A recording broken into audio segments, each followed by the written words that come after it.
korupsi dan teman-teman itu ya kalau diperlukan ya kita akan berkontribusi di situ. Karena terus terang kami tidak mau nanti masuk ke sana malah menimbulkan masalah baru di sana kan ya. Ini bukan masalah pekerjaan. Ini adalah masalah bagaimana kita membangun sistem bernegara kan gitu.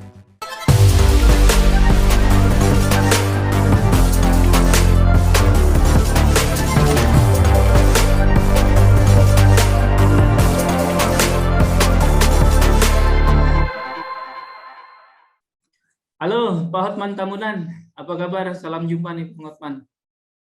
Halo Pak Derajat, kabarnya baik, terima kasih. Ya Pak Hotman ini kan boleh dibilang sejak awal Oktober pengangguran lah ya, pengacara mungkin ya, pengangguran banyak acara ini kan. Iyalah, kan setelah SK pemberhentian nggak ada lagi status resmi di bidang pekerjaan ya.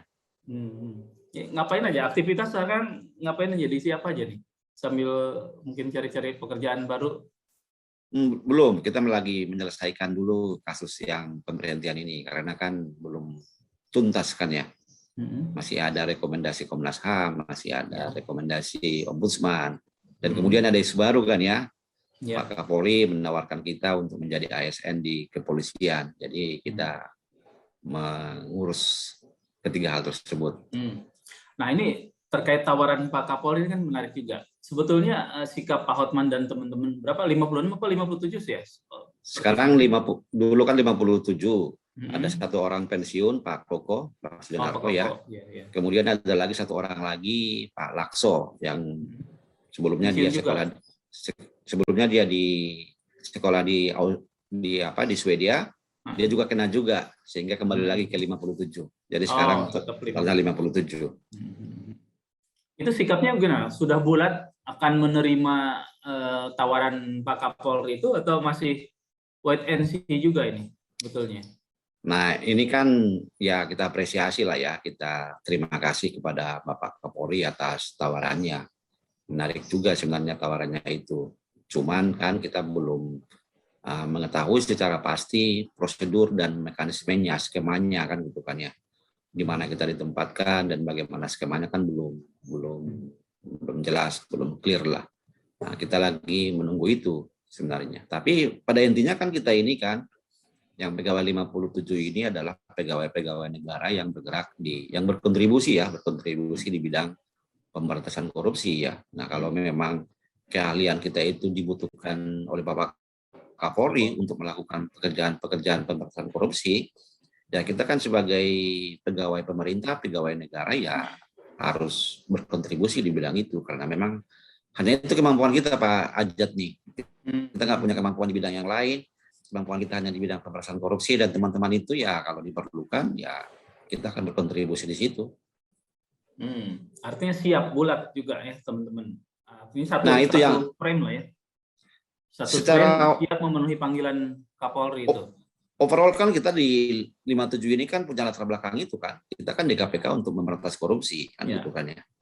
Nah, kalau misalnya Bapak Kapolri misalnya membutuhkan tenaga kita untuk memberantas korupsi, pengawasan dan sejenisnya gitu.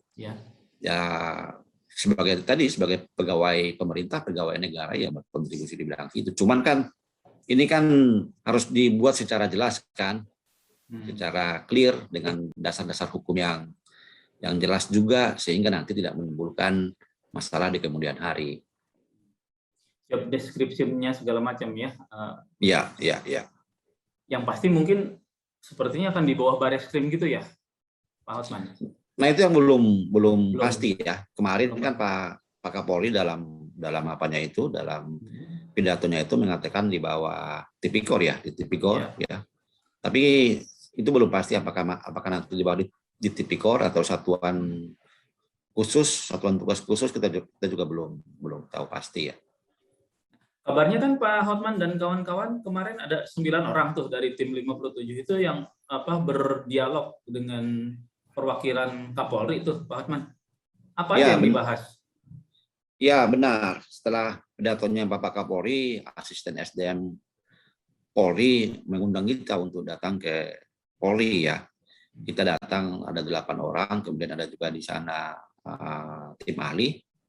Ya kemudian dari asisten SDM mengatakan bahwa Polri serius dan menindaklanjuti pidatonya Bapak Kapolri itu. Jadi melalui asisten SDM disampaikan kepada kita niatannya Bapak Kapolri untuk merekrut kita menjadi ASN di kepolisian. Kemudian Bapak asisten, Bapak Wahyu ya, asisten SDM Polri mengatakan bahwa mereka akan berkoordinasi dengan pihak-pihak ya, pihak-pihak BKN, pihak Menpan, dan akan melibatkan tim ahli untuk merumuskan ya dasar-dasar hukum dan landasan hukum dalam rangka perekrutan pegawai 57 ini menjadi ASN di kepolisian. Masih sebatas itu pembicaraannya, belum sampai kepada detail-detail ya, dan mengatakan pasti ada pertemuan-pertemuan lanjutan untuk membicarakan hal ini.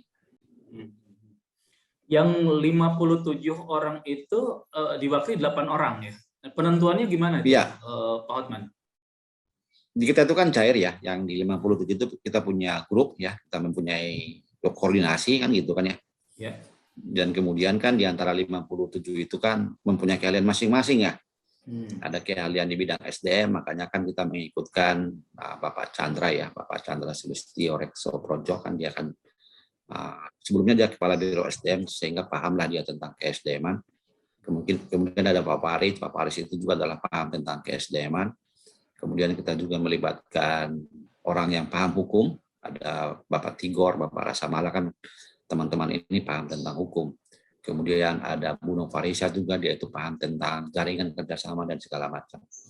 Jadi cenderung memang ya 8 orang ini ya kita diskusi rapat, kemudian kita bersepakat, itu sangat mudah kita untuk memutuskan hal-hal seperti itu di pegawai yang 57. Sudah terpetakan belum, Pak Hotman, kira-kira yang bakal menjadi semacam hambatan dari sisi aturan untuk proses rekrutmen Pak Hotman dan kawan-kawan itu? Kalau kami sih melihat sih nggak ada hambatan itu ya. Itu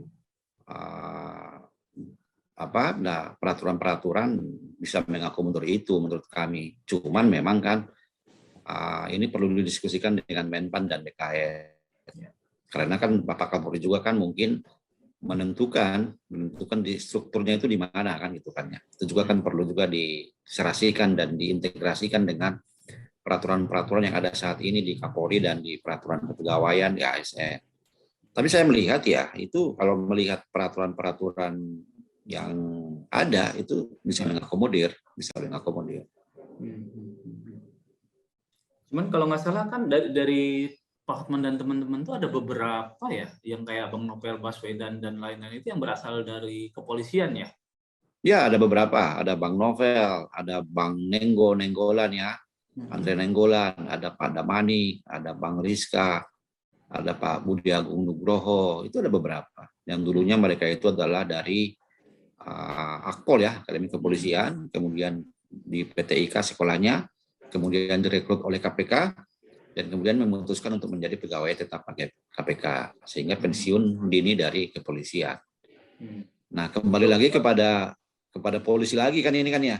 Iya, Bang Novel dan kawan-kawan, maksudnya tidak ada wah balik lagi ke kepolisian gimana nih, ada semacam resistensi gitu kan, kayak menjilat ludah sendiri gitu kan. Lo dulu pensiun bukan dini kali, percepat lah ya istilahnya untuk mengambil KPK, sekarang balik lagi ke KPK gitu kan.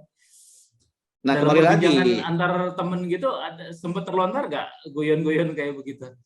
Ya kembali Pak Jad, kan kita mempertanyakan, ya kita itu ke KPK ngapain dulunya kan gitu. Ya itu kita mengatakan bahwa kita kan ke KPK untuk berantas korupsi kan gitu. Nah jika ada lembaga misalnya yang menginginkan kita, keahlian kita, kemampuan kita, ya dan itu diperbolehkan oleh peraturan perundang-undangan dengan skema yang jelas, dengan landasan hukum yang jelas, ya kenapa tidak kan gitu. Misalnya apakah nanti, karena kan gini kan ya, keahlian kami ini kan keahlian teman-teman itu kan di bidang korupsi kan ya. Ya kan ya, selama ini kan terbukti selama di KPK kan gitu. Nah, kalau misalnya tempat apakah di polisi, apakah di BUMN ataupun di mana kan gitu kan ya. Apakah di lembaga-lembaga khusus ya, dan keahlian-keahlian itu diperlukan, keahlian teman-teman diperlukan, saya sih dan teman-teman bersepakat ya kita harus berkontribusi untuk negara ini, dan Dan kita pun sebenarnya kan ya, kita pun di istilah kita itu disingkirkan gitu, ya karena kita juga mempertahankan nilai-nilai anti korupsi kan ya, independen, kita tetap independen, tidak bisa diintervensi, kita tetap memegang nilai-nilai integritas. Dan karena itu kita disingkirkan ya kan itu kan pilihan kita. Dan kemudian ada lembaga yang meminta lagi kehadiran kita, mengingat latar belakang kita, background kita, kemampuan kita di bidang pemberantasan korupsi dan diakui, gitu kan ya. Ya. Dan kalian itu diperlukan oleh mereka dalam misalnya pencapaian visi misi yang akan mau dicapai ya. Menurut kita sih itu bukan menjilat ludah lagi sendiri, bukan lagi, tapi adalah berkontribusi. Konteksnya kan kontribusi nih. Itu kemarin pertemuan berapa lama, Pak Hotman?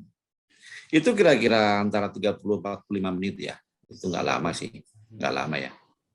Jadi hanya fokus istilahnya menyampaikan itikat baik Kapolri dan peluang-peluangnya dari sisi aturannya untuk rekrutmen itu sendiri. Ya, karena kan kemarin itu kan seakan-akan kan kalau hanya pidato Bapak Kapolri kan kurang formal kan gitu kan ya. Nah, dari Pak Hotman dan kawan-kawan penjajakan seberapa serius sebetulnya ya Kapolri untuk merekrut Pak Hotman dan kawan-kawan itu. Dengan diundangnya kita kan berarti kan ini serius nih kan gitu kan ya. Bapak Kapolri juga serius dan jajarannya juga serius. Iya, ya oke, kita jajaki, kita diskusi, tapi kan belum banyak hal yang boleh didiskusikan kan ya. Karena memang tim Kapolri, tim kepolisian kan perlu juga berdiskusi dengan ahli ya. Dengan ahli dan pihak-pihak lain. Jadi nanti mereka mungkin mengatur dulu pertemuan di antara Kapolri, ahli, dan pihak-pihak lain itu untuk melihat skemanya. Jadi akan ada pertemuan lanjutan setelah itu ya? Iya. Sudah kira-kira kapan dianukan? Belum. Karena memang kan pertemuan-pertemuan berikutnya harusnya sih memang belum mengikutkan kita yang 57 ya. Karena itu masih di antara kepolisian, Menpan, dan BKN, dan tim ahli kan gitu.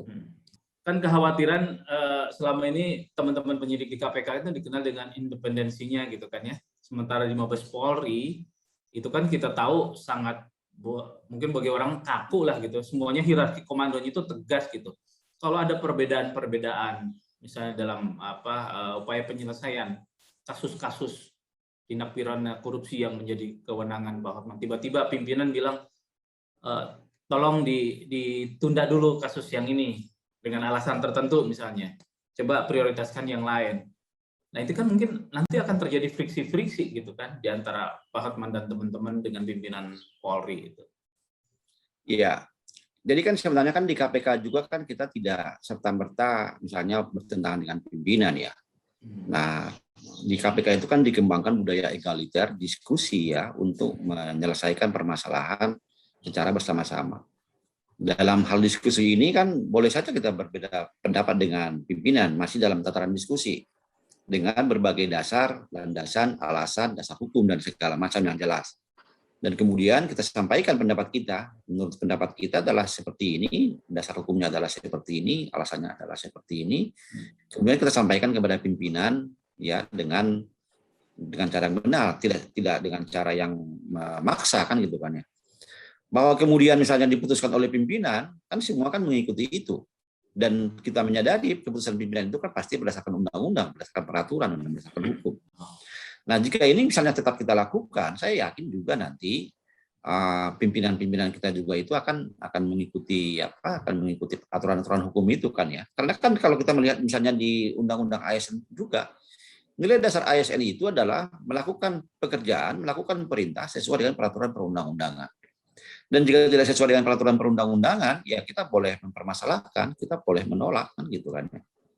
Karena kan negara kita kan negara hukum kan ya, bukan negara berdasarkan atas kesukaan pimpinan kan gitu kan enggak.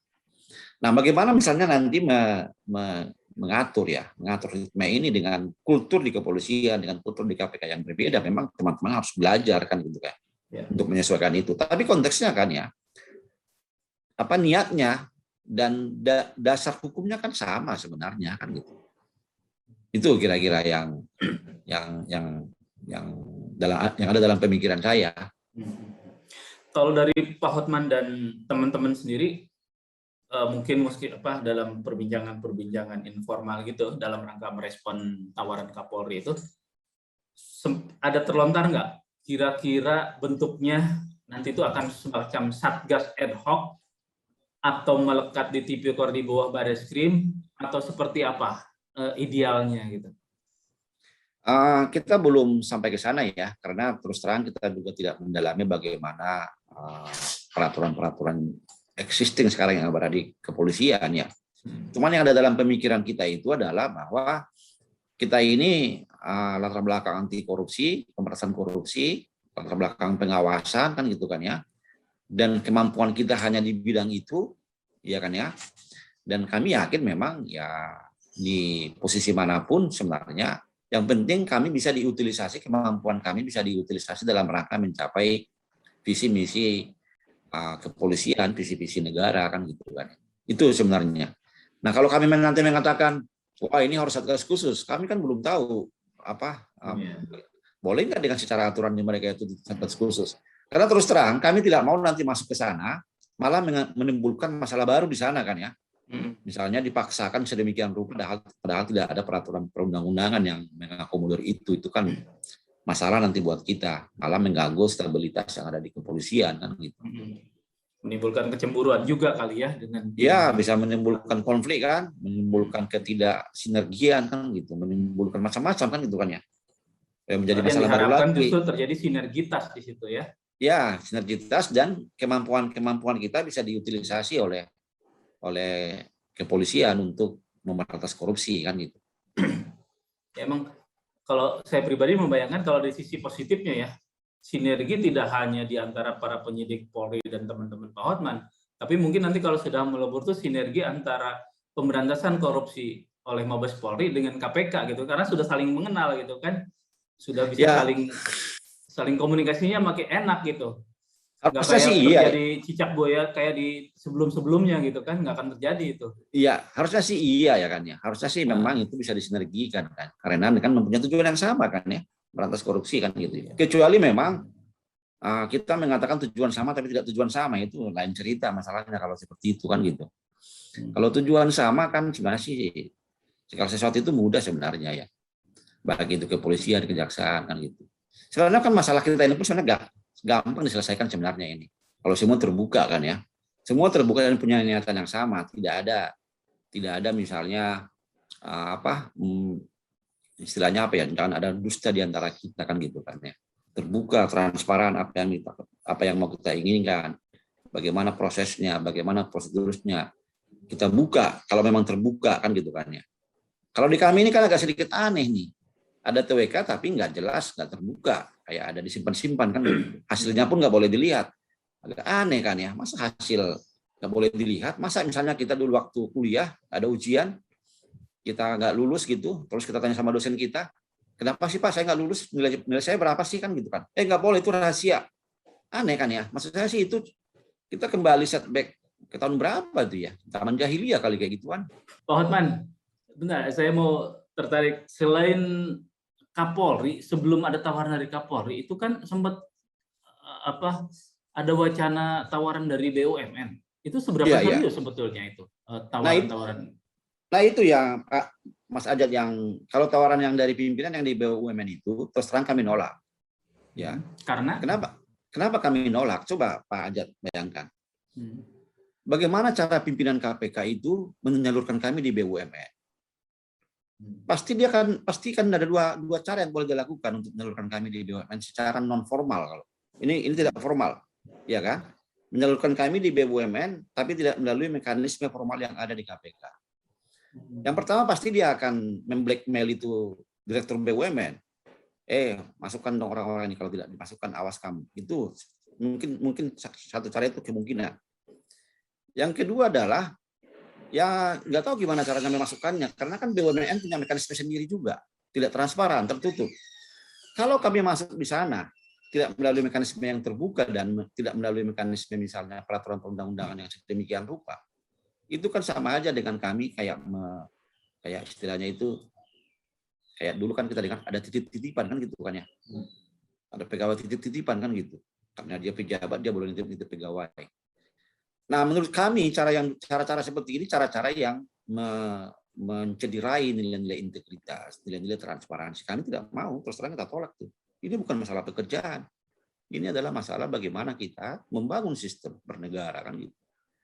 Kalau Bapak Kapolri kan terus terang akan dikoordinasikan. Ada surat Kapolri kepada Bapak Presiden kemudian mendisposisi, kemudian diminta untuk berkoordinasi dengan Menpan, BKN, disusun aturannya terbuka melalui mekanisme asas umum pemerintahan yang baik. Nah, karena niatnya baik, transparan, ya kami mempertimbangkan kan gitu. Kalau BUMN nggak jelas juga, diam-diam, apa istilahnya itu, telepon-telepon orang per orang, tapi giliran kita minta misalnya, kalau ada tawaran seperti itu, tolong kita di email dong Pak, tolong kita diinformasikan secara formal. Nggak mau melakukan seperti itu. Itu kan justru cara-cara seperti itu yang kita tentang, kenapa KPK didirikan. Itu loh. Masa misalnya kita... Pak Hotman termasuk yang ditelepon untuk enggak, saya ditawari tidak. ke BUMN? Saya tidak, karena mungkin kalau saya ditawar pasti mungkin dia tahu saya pasti nolak kali. Iya, jangan ke BUMN. Selama masa penantian, kan ada jeda sekitar 2 bulan ya nonaktif itu ya, menjadi pegawai nonaktif. Dari bulan Mei sampai bulan Oktober ya, itu hampir 4-5 bulan lah. 5 bulan kan di situ. Itu sempat ada diskusi nggak di antara teman-teman? Ini kemungkinan kalau nggak bisa kembali ke KPK. Ini kan belum ada tawaran dari Kapolri juga. Sempat nggak ada tercetus kita bikin semacam lembaga independen untuk membantu advokasi semacam LSM lah gitu ya di bidang pemberantasan korupsi gitu. Ada nggak sempat terlontar nggak? Waktu kita itu dari bulan Mei sampai bulan September itu belum terlontar. Belum terlontar karena kita meyakini ya, waktu dari bulan Mei sampai dengan bulan Oktober itu kita meyakini ada sesuatu yang salah di sini. Kita itu disingkirkan kan gitu. Itu pemikiran kita. Kemudian caranya bagaimana? Kita masih berpikir bagaimana caranya kita untuk selama 5 bulan itu mengambil langkah-langkah hukum yang benar kan gitu. Itu pemikiran kita. Makanya kita mengadu ke Ombudsman, mengadu kepada Komnas HAM, mengadu kepada MA, ya kan ya.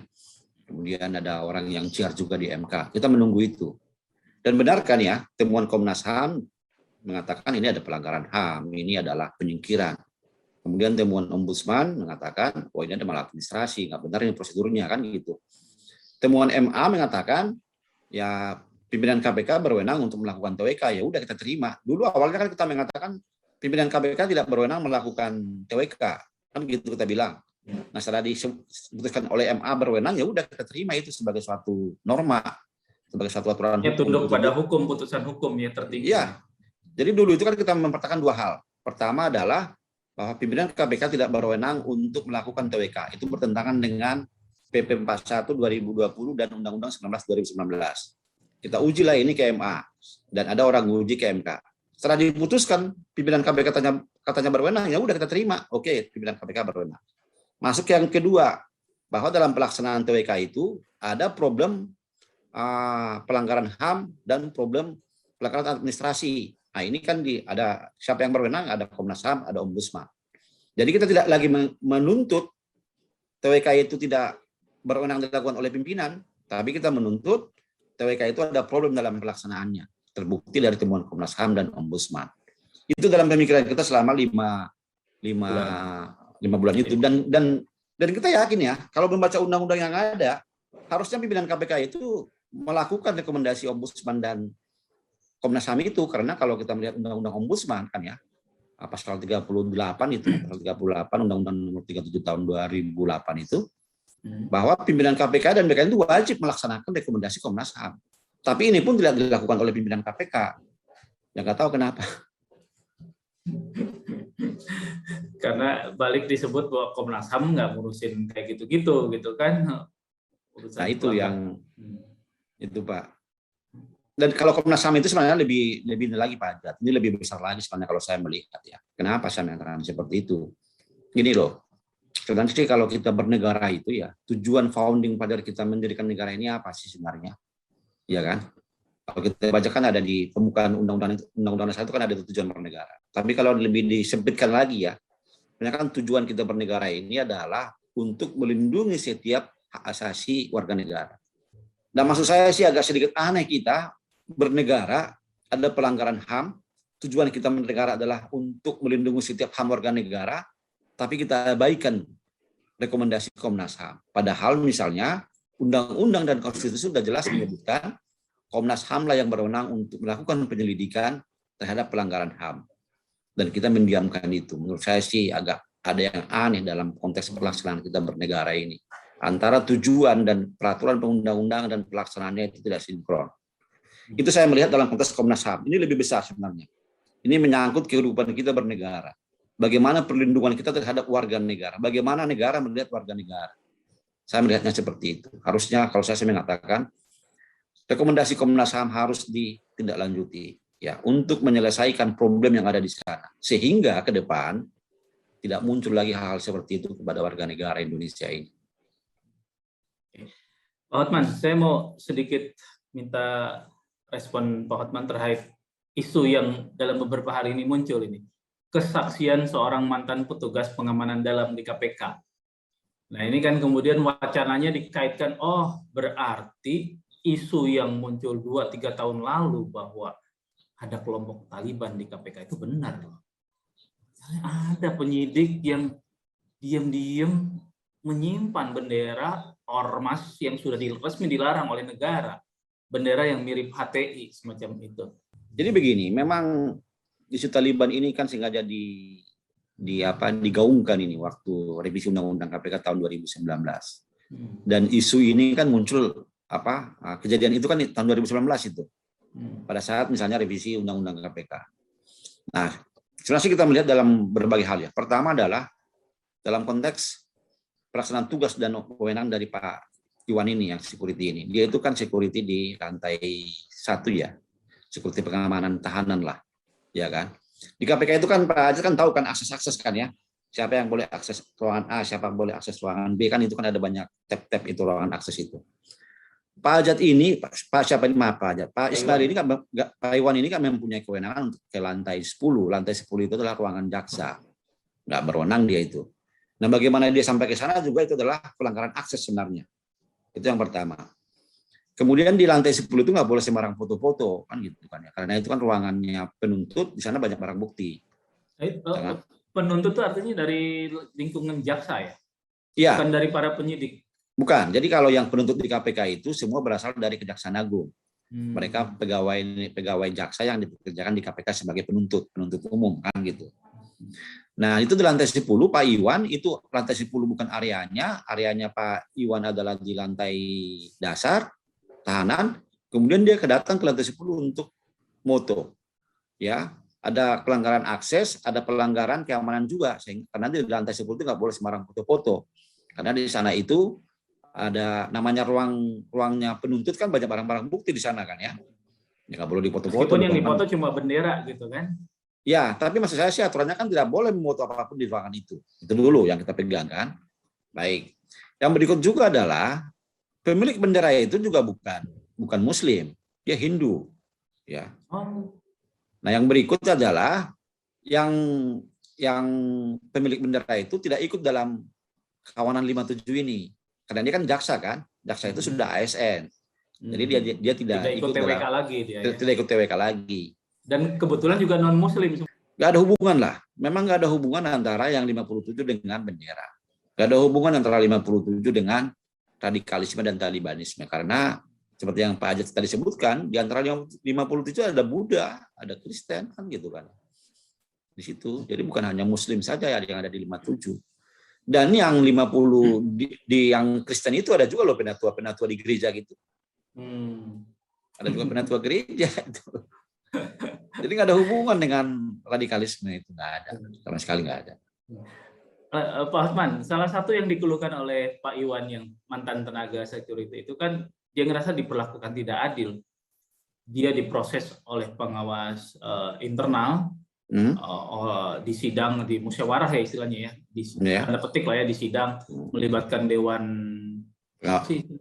pegawai ya. Pengawas internal. Iya, DPP, pengawas internal dan apa DPP, Dewan Pertimbangan Pegawai.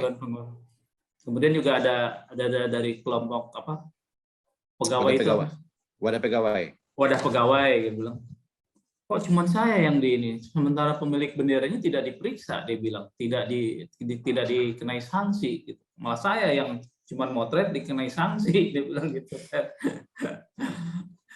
Dia merasa sudah sangat nasionalis tuh, karena ada bendera yang sudah dilarang sama negara, ada di instansi negara yang harusnya cuma bendera merah putih, loh kok ada bendera semacam itu gitu kan? Iya, iya. Jadi gini, saya ini kan dulu pendiri Wadah Pegawai juga, termasuk ya, karena saya kan generasi pertama kan ya. Dalam pemikiran Wadah Pegawai itu, posisinya itu, apapun posisi pegawai, dia selalu membela pegawai. Itu posisi Wadah Pegawai. Bahwa kalaupun dia salah, ya kan ya, setidaknya ada unsur pemaaf lah buat dia itu selalu posisi Wadah Pegawai. Nah, sebelum masuk ke Dewan Pertimbangan Pegawai kan diperiksa dulu oleh PI, pengawas internal. Pengawas internal. Nah, tahun 2019 kan belum ada Dewas kan, masih pengawas internal. Nah, pengawas internal pasti meriksa ini yang pemilik bendera itu, yang tadi itu, yang menjadi dipotret, itu pasti diperiksa, ya kan? Nah, kemudian Pak Iwan juga diperiksa. Nah, kalau yang pemilik bendera itu, ya kan, sepengetahuan saya kan juga dimintai keterangan ahli, apakah bendera itu bendera HTI atau tidak, kan itu juga. Kalau nggak salah kan ahlinya itu dari Kementerian Agama. Dan Kementerian Agama mengatakan itu bukan bendera HTI, kan gitu. Nah, terus apa masalahnya kalau memang itu ada bendera di situ dan yang punya bendera itu pun bukan muslim juga, kan gitu. Ya kan? Ya mungkin dia dapat di jalan atau di mana gitu ya, atau di restoran gitu, ya udah dibawa sama dia seperti bendera biasa kan gitu kan ya. Dan dia diperingatkan, janganlah, ini kan agak sedikit sensitif. Ya dia oke, saya cabut bendera itu kan selesai. Ngomong-ngomong, selepas 30 September dapat uang pesangon nggak sih, Pak Hotman? Oh enggak. Uang terima kasih gitu enggak? Enggak sama sekali. Nah, ini juga Pak Ajat yang perlu saya sampaikan nih, ya kan ya. Kan kalau di surat keputusannya itu disebutkan bahwa THT dan BPJS diberikan, kayak gitu kan ya. Jadi semacam pemberian pimpinan kepada yang diberhentikan. Padahal kan tidak, itu adalah gaji-gaji kami yang tiap bulan dipotong. Dipotong dan siapapun orang yang berhenti itu dia dapatkan itu kan. Iya kan. Nah, ini juga menjadi persoalan sebenarnya yang perlu pemirsa dan teman-teman lihat. Kalau kita melihat di swasta itu kan ada Undang-Undang 13 ya kan 2003 kalau nggak salah tentang ketenagakerjaan. Pemberhentian orang itu diberikan ya kalau di swasta kan namanya pesangon kan. Kalau di pemerintah namanya kompensasi. Harusnya ada kompensasi. Nah, betapa kejamnya masuknya negara ini memberhentikan pegawai yang tidak bersalah. Ini kan kami kan tidak bersalah kan, tidak melanggar kode etik, tidak melakukan tindak pidana, tidak mencuri dan tidak segala macam-macamnya itu. Hanya karena tidak asumsikan dulu TWK-nya ini benar.